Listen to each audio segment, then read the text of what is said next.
চুপ করে থাকিস না পুলকি। তুই কি ভাবছিস তুই কিছু না বললে আমরা কেউ কিচ্ছু কোনোদিন জানতে পারবো না? না,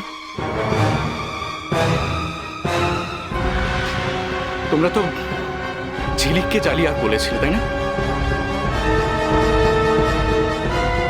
আর ও যে আমাদের সবার কাছে লুকিয়ে গিয়ে এমন একটা কাজে জয়েন করেছে যেখানে কাজ করা আর মামাকে অপমান করা এক, তাকে তোমরা কি বলবে? হ্যাঁ,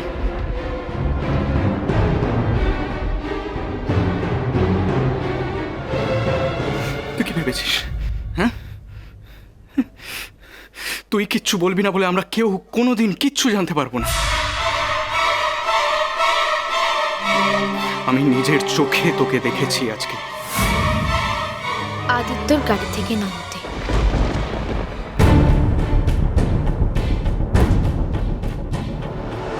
তাই তো? হ্যাঁ, এটা ঠিক, এটা ঠিক যে আমি আদিত্যর গাড়ি থেকে নেমেছি।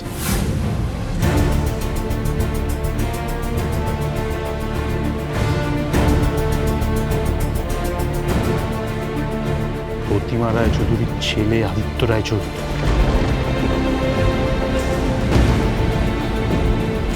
তার গাড়ি থেকে তুই?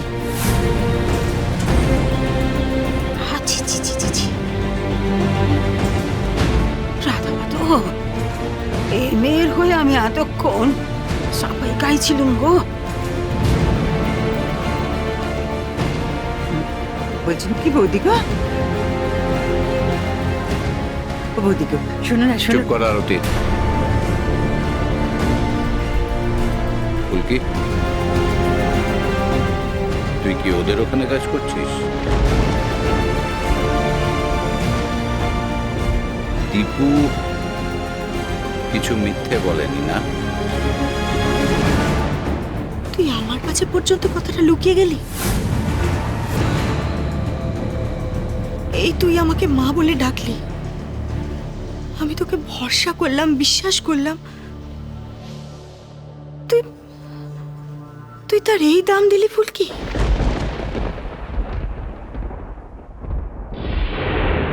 একটা জিনিস আমি বুঝে পাই না, এত কিসের লোভ তোদের? ভালোবাসা, সম্পর্ক, এগুলোর কোনো মূল্য নেই তোদের কাছে? দেখ দেখ দেখ, এদের দিকে তাকিয়ে দেখ। বাবা, মা, প্রতিমা প্রত্যেকে অপেক্ষা করেছিল তোর জন্যে। তুই আসার পরে এটা প্রমাণ হয়ে যাবে যে দীপু যা দেখেছে, যা বলেছে সেটা ভুল। আর এই মূল্য দিলি তুই ফুলকি? এই মূল্য দিলি তুই? থাক দেবেশ, আমার আর ভালো লাগছে না।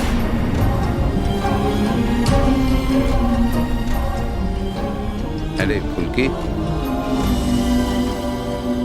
সব হারিয়ে তো আমরা এখানে এসেছিলাম। তো ঠাম্মা তো তোকে বলেছিল আমাদেরকে আর আশা দেখাস না।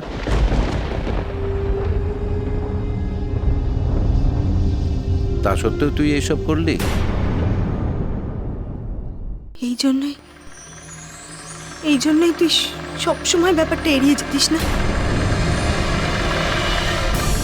যখনই তোকে জিজ্ঞেস করেছে তুই কোথায় কাজ করিস, সব সময় তুই এড়িয়ে গেছিস, সব সময়। তুই শেষমেশ আদিত্য রায়চৌধুরীর সঙ্গে হাত মিলালি? তুই নিশ্চয়ই ওনার নার্সিং হোমে কাজ করিস?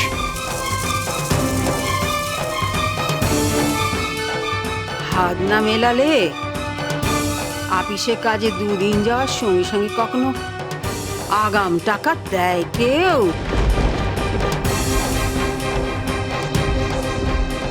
বল। আমাদের জন্যে শাড়ি কিনে আনলে, তোর মামার জন্য ধুতি। ভেবেছিল ঘুষ দিয়ে মুখটা বন্ধ করে দেবে, আর কোনোদিন জিজ্ঞাসাও করবো না। হ্যাঁ রে কি, এই যে ধমের নামে সাত সকালে বেরুচ্ছিস, যাচ্ছিস কোথায়? কি কাজটা তুই করছিস, তাই না রে?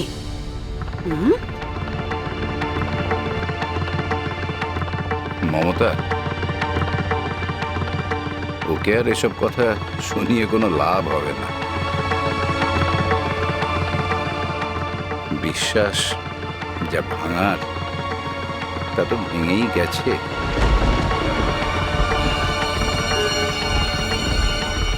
আমি কারোর বিশ্বাস ভাঙিনি দাদু।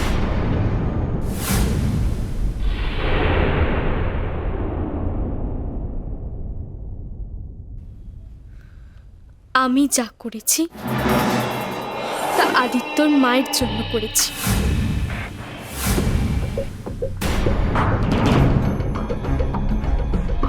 আদিত্যর মায়ের কথা ভেবে করেছি, আর এটাই সত্যি।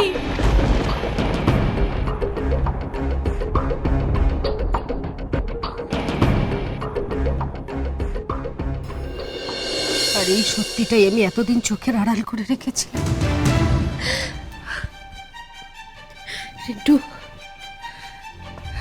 আমি তোকে কথা দিলাম, আমি আর কখনো এই ভুল দ্বিতীয়বার করবো না, কখনো না। আমি বুঝে গেছি বাবা, নিজের লোক নিজেরই হয়। আম গাছের ছাল কখনো জাম গাছে লাগে, কখনো লাগে না।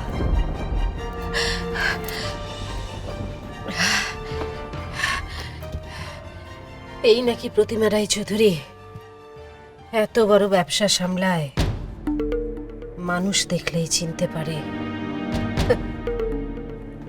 একটা মেয়ে এত বছর ধরে আমার সঙ্গে ছায়ার মতো রইল, সে আমাকে ঠকালো আর আমি তাকেই চিনতে পারলাম না। তার জন্য আমি নিজের ছেলের সঙ্গে কত খারাপ ব্যবহার করেছি। আরে বিট্টু, আমার ওইসব কথা তুই আর আমার উপর রাগ করে নেই তো বাবা? মা, এসব কি বলছো মা? তুই আমার মাথায় হাত দিয়ে আমার দিব্যি করে বল, তুই আমার উপর রাগ করে নে, তুই আর কখনো আমায় ছেড়ে চলে যাবি না, বল। আমি তোমায় কথা দিচ্ছি মা, আমি কখনো তোমায় ছেড়ে যাব না। আমি ছিলাম না বলেই তো ঝিলিক এই বাড়িতে এসেছিল। আমি কখনো তোমায় ছেড়ে যাব না মা, আমি কথা দিলাম। আমি আর সেই সুযোগ কাউকে দেব না।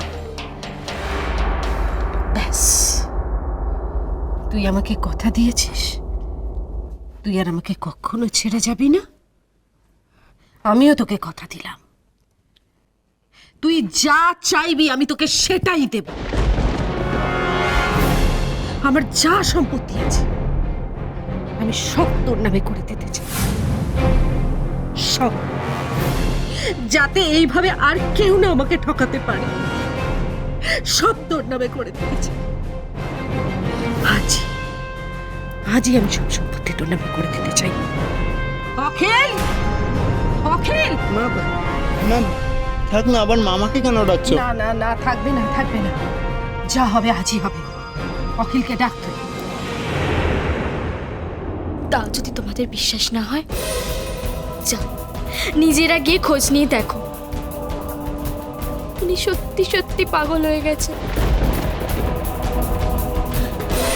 আরো শুনতে চাও, উনি মানসিকভাবে এতটাই ডিস্টার্ব যে পাগলা গারদ থেকে একজন স্পেশালি ট্রেন্ড পার্সনকে আনা হয়েছে ওনার দেখাশোনা করার জন্য। তোমায় ছাড়া